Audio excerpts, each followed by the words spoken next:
Bonjour à vous les cinéphiles et bienvenue pour cette nouvelle critique en post-projection. Il va être aujourd'hui question du film Jumanji Next Level, donc Jumanji 3, enfin 2 peut-être, enfin 2,5, enfin bref, je sais plus. La suite du Jumanji précédent, qui était pas vraiment une suite du celui d'avant, mais quand même une, mais enfin bref. Jumanji Next Level. Toujours réalisé par monsieur Jake Kasdan, qui est toujours le fils du même monsieur, ça n'a pas changé, jusque-là tout va bien. Au niveau de sa filmographie, il n'a pas fait grand-chose entre-temps, je dis pas qu'il n'a pas travaillé, je dis pas qu'il n'a pas fait d'autres projets, voire qu'il a profité de celui-là, puisqu'il a aussi écrit le scénario de celui-ci, donc il était investi dans celui-là. Le premier date de 2017, donc il y a eu un petit moment. Bref, tu te dis pas forcément qu'après avoir fait ce premier film, il a explosé dans son travail, qu'il a été reconnu. Et voilà. Au casting, on a plein de monde. Alors, on a les avatars qui reviennent et qui sont les mêmes. Donc on a Dwayne Johnson, Jack Black, on a Kevin Hart, on a Karen Gillan, et on a un autre avatar, une asiatique peut-être pour conquérir le marché asiatico-chinois, on va dire, donc qui s'appelle Ming, l'avatar, et qui est interprété par Awkwafina. Au niveau des acteurs humains, on va dire, alors je ne vais pas tous vous les citer, parce que j'en ai déjà cité assez, on a Alex Wolff, parce qu'il a fait Hérédité et puis il m'avait assez bluffé, donc lui c'est Spencer, hein. Et on a deux petits nouveaux qui sont en fait des anciens, les deux Dannys, à savoir Danny Glover et Danny DeVito. Et quand je pense que Danny Glover, je l'ai vu étant gamin dans un film où il faisait un flic qui prenait sa retraite et qui se plaignait qu'il était trop vieux pour ses conneries, je me dis que le temps il passe, et lui il est toujours là. Alors la note que je vais donner à ce film, bon, on va pas se mentir, ce film il est dans la continuité, il est dans le même genre que le premier, puisque le but c'est de continuer à cartonner économiquement parlant comme le premier. Évidemment, on a l'effet de surprise en moins, mais le film essaye un ou deux petits trucs plutôt intéressants, donc je vais lui donner la même note en fait, je vais lui donner toujours 6 sur 10. C'est un film qui se laisse regarder, sans déplaisir, mais soyons honnêtes, je sais pas moi, 2001 l'Odyssée de l'espace peut dormir en paix, mais même sans aller dans des extrêmes aussi bidons et aussi faciles, hein.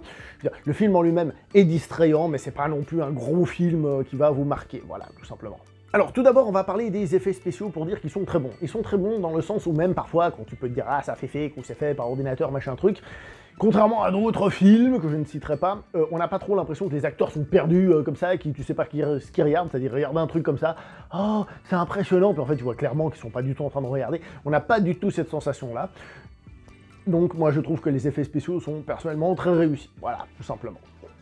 Les acteurs, alors les acteurs je les ai trouvés très bons en règle générale. Dwayne Johnson, je le trouve excellent, surtout que donc Dwayne Johnson, c'est la version jeu vidéo de Danny DeVito qui fait un petit vieux, et j'ai trouvé qu'au début il était très très bon, hein, quand il fait genre « Ah, je rebouge mes hanches, c'est trop cool » et tout ça, et je trouve qu'il arrive plutôt bien à reprendre le personnage de Danny DeVito, évidemment aidé par les dialogues, puisque le personnage n'a rien à voir en tant que tel, c'est pas une interprétation qu'il doit imiter, mais on arrive à voir Danny DeVito dans Dwayne Johnson, au début.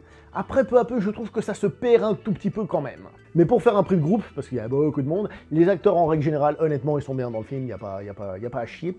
Sauf Awkwafina, que j'ai trouvé pas très bonne. J'ai pas trouvé qu'elle était très très bien. C'est-à-dire, à aucun moment, justement, dans son interprétation, tu ne vois le personnage duquel elle est censée être l'avatar. À aucun moment, tu te dis, c'est lui, ça se voit, ça se reconnaît. Et en plus, petite surprise du film, il y a des échanges de personnalités par rapport aux avatars dans le film, et même quand elle en interprète un autre, eh ben, t'as pas l'impression non plus.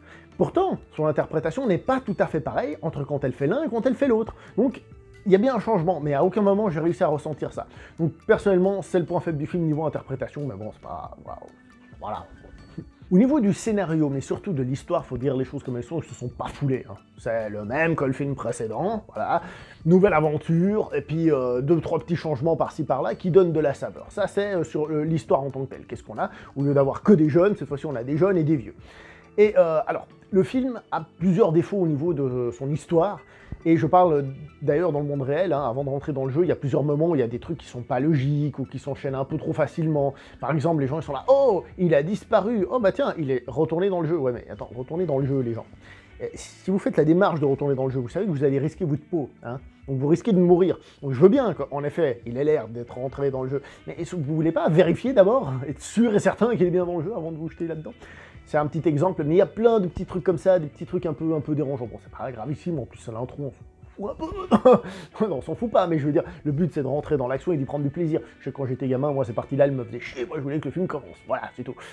À part ça, le fait de faire revenir les personnages du monde réel, bah ça en tant que tel c'est crédible, et le fait de revenir les avatars, bon, certes, tu sens que c'est un petit peu forcé, mais bon, c'est pas plus mal, et en plus ils jouent bien justement, puisque les mêmes personnages n'interprètent pas les mêmes personnages, les avatars sont pas les mêmes que les personnages de la vie réelle du premier film, donc ça change un peu, ça donne une autre vision des choses. Je vous avais dit que le premier film était plus une comédie qu'un film d'aventure, et c'est encore le cas ici, je trouve, dans le sens où, déjà, je vous ai dit, il retourne dans le jeu, c'est dangereux, machin truc, mais en fait, tu ressens pratiquement jamais ce danger, parce que déjà, il y a beaucoup d'humour, c'est très léger, on n'est pas du tout dans une sensation de risque, on dirait dans n'importe quel film d'aventure, on sait que le héros il survit à la fin, qui pensait qu'Indiana Jones allait mourir, personne ne le pensait, mais là, il y a ce côté vraiment tout à la rigolade, tout au second degré, qui fait qu'on est rarement pris par la peur de la situation, et comme en plus ils ont plusieurs vies, bah il y a des moments où on se dit simplement, ouais, bon bah, on s'en fout, même s'il meurt, ça change rien.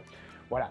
Donc c'est un petit souci qu'il y a au niveau peut-être du côté aventure, du côté dangereux qu'on aurait aimé ressentir, et justement qui peut-être aurait fait réfléchir les personnages. Mais il y a cet aspect comique qui est, ma foi, plutôt réussi sur certains aspects, et je pense justement à l'interprétation des vieux par les jeunes, que je trouve plutôt réussi, le fait qu'il parle lentement, qu'il passe son temps à dire les mêmes trucs, ça c'est des trucs que j'ai trouvé assez sympas. J'étais dans une salle où il n'y avait pas grand monde, je dois être honnête, et j'ai pas entendu beaucoup de rire en tant que tel. À part un gamin, bon lui il rigolait pas, lui il parlait, il commentait le film, et son putain de père lui a pas collé une tarte en lui disant mais tu vas la fermer ta gueule, parce qu'il parlait vachement fort, c'est le genre de gamin, tu dis eh, poum, ah zut, désolé, j'ai glissé sur ta tête avec mon coude. Bon, revenons au film, cependant il y a quand même certains passages d'aventure qui je trouve sont plutôt réussis, par exemple la scène avec les autruches, ou celle avec les singes, on va dire, qui sont plus réussis. Celle avec les autruches, je l'ai trouvé plus réussi que l'autre, parce que l'autre justement, de par son niveau, que c'est un jeu vidéo, de par son niveau, de par son level design, eh ben, je trouve que ça se faisait un petit peu, peut-être un petit peu trop fake, tandis que l'autre, il y avait vraiment une sensation enfin, qui moi me parle plus personnellement, voilà, c'est trop personnel. Il y a quand même ces deux petites scènes-là, et qui arrivent à faire un petit peu monter le truc. Pas beaucoup, mais un petit peu. Sinon, le film se permet d'être dépaysant, on a le droit à des montagnes, on a le droit à du désert, un truc un peu arabisant, des choses comme ça, qui arrivent justement à être un petit peu exotique pour nous, et c'est plutôt pas mal. D'ailleurs, petite remarque, quand il se balade dans le désert, on a une musique qui reprend les premières notes de Laurence d'Arabie, histoire de nous faire, voilà, avant de partir sur une autre musique, mais bon, voilà. L'antagoniste du film, un petit mot sur lui. On a un méchant dans le film, qui, heureusement, on est à peine vu, c'est-à-dire qui est pas très intéressant en tant que tel, mais bon, le gars, c'est un mélange entre, on va dire, allez, Attila et Genghis Khan, donc, bon, c'est un stéréotype qui permet au personnage d'exister vite fait, mais en lui-même, on s'en fout, parce que le véritable antagoniste, comme on le sait, c'est le jeu en lui-même. Scénaristiquement, je voudrais revenir sur une scène que je trouve assez débile, c'est celle du fruit, on va dire, la scène de la récupération du fruit. À un moment donné, comme j'ai dit, il y a des personnages qui échangent leur personnalité, et bah, dans cette scène-là, c'est très mal fait. C'est très mal fait parce que ça sort de n'importe où, puis on fait une petite blague toute pourrie où le personnage se comporte débilement pour qu'il se passe quelque chose, que je peux pas vous dire. Et ça fait partie, je vous ai dit surtout dans la première partie du film, avant le lancement de l'aventure en tant que telle, bah, ça fait partie de ces moments, là on est dans l'aventure, où tu te dis « Ouais, mais c'est forcé ça, franchement c'est forcé, c'est stupidement forcé pour que ça arrive comme ça. » Il y a quelques trucs comme ça, il faut quand même le reconnaître. Scénaristiquement, le petit souci, c'est que le film, bah, il reprend la même formule que le premier, donc on a une certaine répétition, quand même, qu'on le veuille ou non. On nous réexplique ce que c'est qu'un Jumanji, on explique que c'est un jeu vidéo, on explique comment ça fonctionne, oh tiens, j'ai telle capacité, machin, truc, bidule. Ça fait un peu réédit, le film en lui-même, en règle générale. Et ça entraîne certaines lourdeurs, à des moments, il faut être tout à fait honnête, même si le film, évidemment, amène des variantes. Alors, tout d'abord, il met plus de personnages, pam pam pam, pour que justement, il y ait plus de personnages, ce soit une suite, mais un peu XXL. XXL, on se comprend, mais un peu grandi, on va dire. Il nous met aussi des petites variantes intéressantes, qui est, pour moi, le fait de s'intéresser aux personnages. Le premier film était un film qui faisait Jones, alors là on a toujours des histoires de Jones, mais on a aussi des histoires de personnes un peu plus âgées, et peut-être un petit peu plus graves, un petit peu plus profondes. J'ai l'impression que le film se concentre plus sur ces personnages, et du coup, malgré tout, ça devient intéressant, parce que l'histoire du film, c'est finalement être mal dans sa peau, et du coup, il y a un petit intérêt en plus qui est gagné à ce niveau-là. Donc scénaristiquement, il n'y a pas de surprise, on sait à peu près à quoi s'attendre, c'est sympathique, il y a de l'humour, voilà quoi. La mise en scène en elle-même, voilà, il n'y a pas grand-chose à dire, mais non pas, il n'y a pas grand-chose à dire en mode « Oh, c'est génial, rien à dire », c'est plutôt que c'est passe-partout, ça fait le taf, c'est pas dégueulasse, c'est lisible, voilà quoi, mais c'est pas une réalisation artistique, où il y a un point de vue, où il y a une patte, où il y a quelque chose. On est vraiment dans un film qui est fait pour être consommer, à ce niveau-là, soyons honnêtes. Ça veut pas dire qu'il est mauvais, hein, c'est pas ce que je suis en train de dire, mais je veux dire que on est clairement dans un film produit. Voilà, c'est un produit, on peut l'aimer ou pas, mais c'est un produit. Voilà. Donc rien à dire de plus là-dessus. Donc je vais m'arrêter là, je pense que vous aurez compris. C'est un film qui, évidemment, reprend ce que fait le premier, apporte quelques petites variantes. Ceux qui ont aimé le premier aimeront le second, on passe un petit moment sympa, c'est pas le film du siècle, disons les choses comme elles sont, mais ça se laisse regarder. Je vais m'arrêter là pour cette vidéo, n'oubliez pas de liker, commenter, partager, on se revoit prochainement pour une prochaine vidéo, jusqu'à là, portez-vous bien, ciao tout le monde.